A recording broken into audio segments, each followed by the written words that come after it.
நான் என் நேசருடையவள், அவர் பிரியம் என்மேல் இருக்கிறது. புது மணப்பெண் சில காலம் சென்ற பின் இன்னார் மனைவி என்று அழைக்கப்படுகிறாள். மனைவி தன் கணவனின் பிரியத்தை சம்பாதிக்க முயற்சிக்கிறாள். அதற்காக தன் கணவரை கவரும்படி அலங்காரம் செய்து கொள்கிறாள்.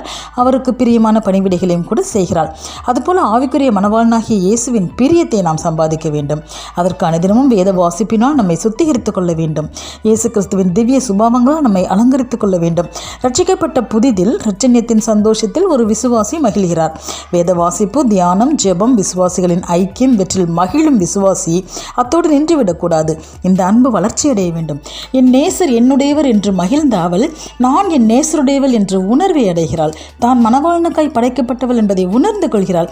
ஆம் பிரியமானவர்களே, விசுவாசி ஆவிக்குரிய ஜீவியத்தில் வளரும்போது தான் கர்த்தருக்காய் படைக்கப்பட்டவள் என்பதை உணர்ந்து அப்போஸ்தலனாகிய பவுலைப் போல, ஆண்டவரே, நான் என்ன செய்ய சித்தமாயிருக்கிறீர் என்று கேட்க வேண்டும். அவர் சித்தத்தை அறிந்து அதை நிறைவேற்ற வாழ்த்துக்கள்.